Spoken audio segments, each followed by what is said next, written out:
बात करते हैं दिग्विजय सिंह के बयान की, जो कि सुर्खियों में है। आमतौर पर कांग्रेस के वरिष्ठ नेता दिग्विजय सिंह कोई भी बयान बिना सोचे समझे नहीं देते। नफा नुकसान की परवाह किए बगैर वे रणनीति के तहत ही बोलते हैं।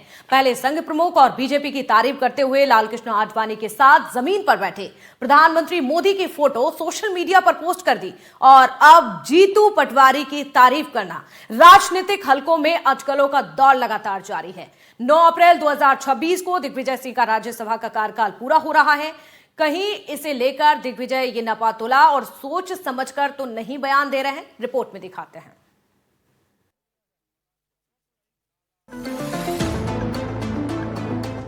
पूर्व सीएम और कांग्रेस के वरिष्ठ नेता दिग्विजय सिंह आमतौर पर नफा नुकसान की परवाह किए बगैर रणनीति के तहत ही बोलते हैं। अभी कुछ दिन पहले ही बीजेपी के वरिष्ठ नेता लालकृष्ण आडवाणी के साथ पीएम नरेंद्र मोदी की एक तस्वीर सोशल मीडिया पर पोस्ट कर संघ और बीजेपी की तारीफ की थी। राजनीतिक हलकों में इसे लेकर अटकलों का बाजार गर्म है। बीजेपी आरएसएस की तारीफ को राज्यसभा के लिए उनकी दबाव की राजनीति भी कहा जा रहा है। दरअसल 9 अप्रैल 2026 को दिग्विजय सिंह का राज्यसभा का कार्यकाल पूरा हो रहा है। तब तक वो खुद पर फोकस बनाकर रखना चाहते हैं ताकि फिर से उनके राज्यसभा जाने की संभावना बनी रहे। कांग्रेस प्रदेश अध्यक्ष जीतू पटवारी की तारीफ को भी इसी से जोड़कर देखा जा रहा है।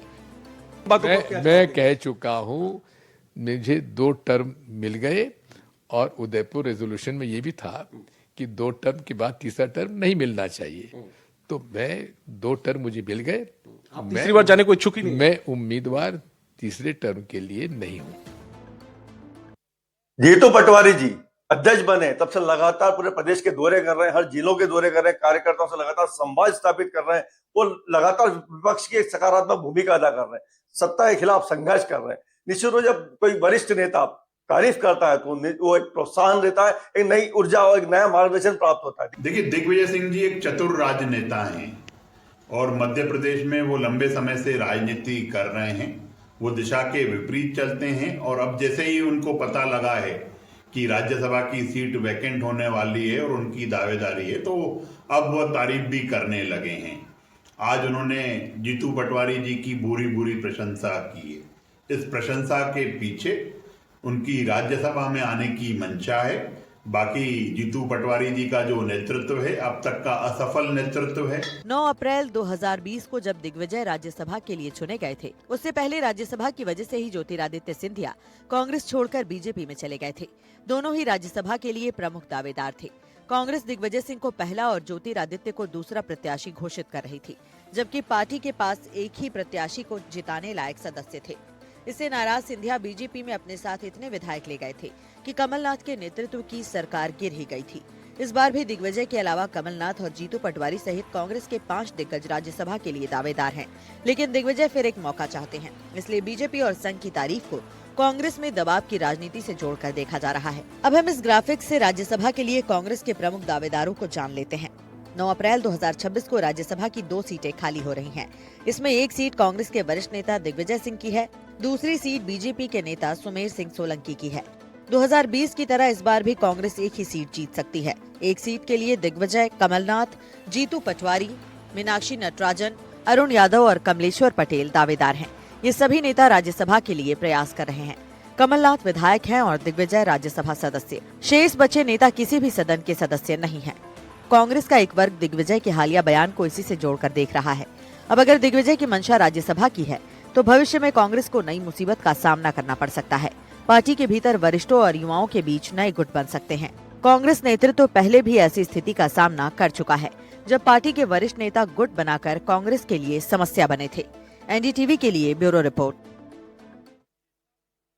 तो देखिए, इस पूरी रिपोर्ट में आपको दिखा रहे थे जिस तरह से दिग्विजय सिंह लगातार एक के बाद एक बयान दे रहे हैं और उनके बयान से सियासत भी एमपी में काफी देखी जा रही है।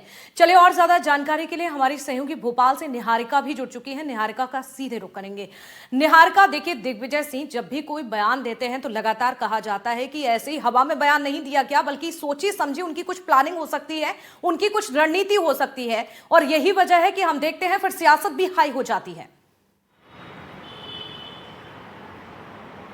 बिल्कुल आप सही कह रही हैं। देखिए पिछले काफी समय से ये देखने को मिल रहा है कि दिग्विजय सिंह जो मध्य प्रदेश के पूर्व मुख्यमंत्री रहे हैं कांग्रेस से, उनके बयान सुर्खियां बटोर रहे हैं। अभी अगर हम हाल ही की बात करें तो उन्होंने अपनी पदयात्रा के दौरान जहां पर हॉल्ट किया, वहां पर लोगों से चर्चा के दौरान पीसीसी चीफ जीतू पटवारी की तारीफ की। कहा कि जब से वे अध्यक्ष बने हैं तभी से कड़ी मेहनत कर रहे हैं, उनकी जैसी कड़ी मेहनत और कोई नहीं कर सकता।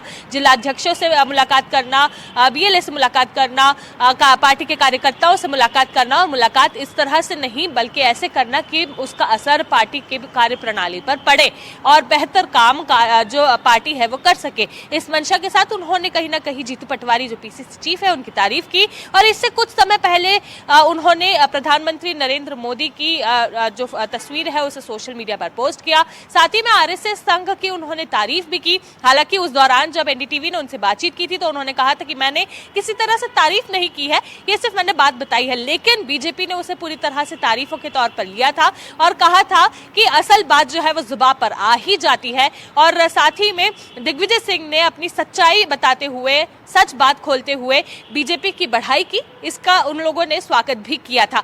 और उसके बाद अब ये जीतू पटवारी को लेकर दिग्विजय सिंह का जो बयान आया है, कई अटकलें अब पार्टी के बीच में इसे देखकर चलने लगी है। कारण ये है कि जैसे कि हमने अभी हमारी रिपोर्ट में भी दिखाया, अप्रैल में राज्यसभा की 2 सीटें खाली हो रही है, एक सुमेर सिंह सोलंकी की और एक दिग्विजय सिंह की। दिग्विजय सिंह की जो सीट खाली हो रही है उस पर कांग्रेस एक बार फिर अपनी नजरें गड़ाई हुई है और उसे लेकर कई सारे दावेदार हैं जो वहां पर अपनी सीट पक्की करने की कोशिशों में लगे हुए हैं। फिर चाहे पीसीसी चीफ जीतू पटवारी हो, पूर्व मुख्यमंत्री कमलनाथ हो या दिग्विजय सिंह खुद क्यों ना हो। हालांकि दिग्विजय सिंह ने एनडीटीवी से बातचीत में कहा था कि 2 बार की टर्न उन्हें मिल चुकी है, अब वे उम्मीदवार नहीं है। लेकिन कुछ कहा नहीं जा सकता, सियासत कहां तक गरमाए और उसके बाद इस बार की सीट किसके नाम आए। बिल्कुल निहारिका, लेकिन जिस तरह से बयान दे रहे हैं कहीं ना कहीं ये तो अब कयास लगाए जा रहे हैं कि क्या ये सब राज्यसभा के लिए किया गया, क्या जीतू पटवारी की तारीफ उन्होंने इसीलिए की दिग्विजय सिंह ने ताकि राज्यसभा के दरवाजे एक बार फिर से खुले, दावेदार उन्हें बनाया जाए। हालांकि ये तो वक्त बताएगा, लेकिन कहीं ना कहीं कांग्रेस पार्टी की अगर बात की जाए तो इन बयानों को अब पार्टी कैसे देख रही है,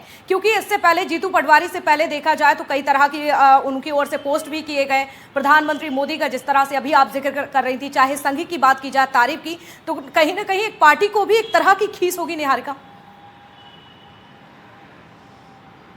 बिल्कुल आप सही कह रही है। और देखिए जीतू पटवारी, दिग्विजय सिंह, कमलनाथ है तीनों सीनियर लीडर्स कांग्रेस के, लेकिन तीनों में आपसी जो गुटबाजी थी वो हमेशा से देखने को मिली थी। और इसी के चलते ऐसा माना जा रहा था कि 2020 में 2018 से 20 के बाद जो उनकी सरकार गिरी थी उसका कारण यही था।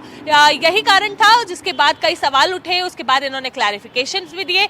लेकिन वो जीतू पटवारी और दिग्विजय सिंह जो आमने सामने रहकर एक दूसरे की तारीफ करते थे, लेकिन पीठ पीछे गुटबाजी देखने को मिलती थी, अपनी 2 अलग टीमें बनाकर चलते थे, अब वो एक दूसरे की तारीफ करते हुए नजर आ रहे। जीतू पटवारी ने भी कुछ दिन पहले दिग्विजय सिंह से अनऑफिशियल टॉक में ही कहा था कि हम लोगों के सामने जिक्र किया था उनके बेहतर काम को लेकर। और अब दिग्विजय सिंह ने तो ऑनलाइन सबके सामने सोशल मीडिया पोस्ट में कहा है कि किस तरह से वे काम कर रहे हैं। माइक लेकर वो लोगों से जब बातचीत कर रहे थे उस दौरान उन्होंने कहा कि जीतू पटवारी कितना अच्छा काम कर रहे हैं। तो कहीं ना कहीं आपसी जो मतभेद है शायद उसे खत्म करते हुए संगठन को जो इनकी पार्टी है उसको स्ट्रॉन्ग करने का काम भी हो सकता है।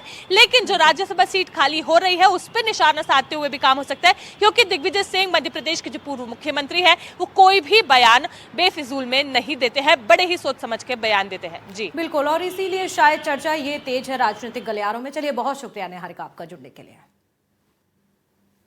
और अब बात करेंगे वन विभाग की टीम पर जिस तरह से श्योपुर में हमला हो गया। आपको बता दें, वन विभाग की टीम पर हमले का मामला श्योपुर से सामने आया है। मारपीट के मामले में 13 लोगों पर एफआईआर भी दर्ज हो चुकी है। आबादा थाने में आरोपियों पर एफआईआर दर्ज हुई है। अतिक्रमण हटाने गई टीम पर हमला किया गया था। हमले में महिला कर्मचारी आपको बता दें घायल हो गई थी, लेकिन इस पूरे मामले में लगातार एक्शन लिया जा रहा है और जानकारी मिल रही है कि 13 लोगों पर एफआईआर दर्ज की गई है। आबादा थाने में आरोपियों पर एफआईआर दर्ज है। दरअसल आपको बता दें, जिस तरह से वन विभाग की टीम यहां पर पहुंची हुई थी, लेकिन अचानक से यहां पर लोगों की ओर से, ग्रामीणों की ओर से अटैक कर दिया जाता है, हमला कर दिया जाता है, जिसके बाद अब लगातार एक्शन लिया जा रहा है। मारपीट के मामले में 13 लोगों पर एफआईआर दर्ज की गई है।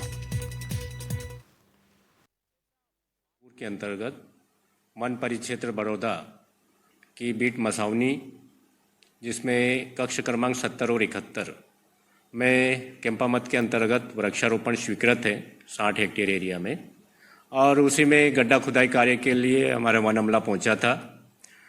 वन अमला जब गड्ढा खुदाई का काम चल रहा था, उसी दौरान कुछ अतिक्रमणकारी और गांव वाले जिनको अतिक्रमण के उद्देश्य से उस क्षेत्र में वृक्षारोपण कार्य को बाधित करते हुए उन पर हमला किया गया है लाठी डंडा से, जिसमें एक हमारी फॉरेस्ट गार्ड, महिला फॉरेस्ट गार्ड घायल हुई है। उनका इलाज जिला चिकित्सालय में चल रहा है। तो देखिए, जो घायल हुए हैं उनका इलाज चल रहा है, लेकिन एक्शन लगातार लिया जा रहा है। कहां तक पहुंची है ये जांच, चलिए जानते हैं। अजय राठौर से हमारे सहयोगी शिवपुर से जुड़ चुके हैं। अजय, बताइए जरा जांच कहां तक पहुंची है, और ये भी बताइए कि जो घायल हुए हैं उनकी अभी क्या स्थिति है, किस तरह का इलाज चल रहा है, और 13 लोगों पर जो FIR दर्ज हुई है कौन कौन है इसमें, कहां तक ये पूरी जांच अभी?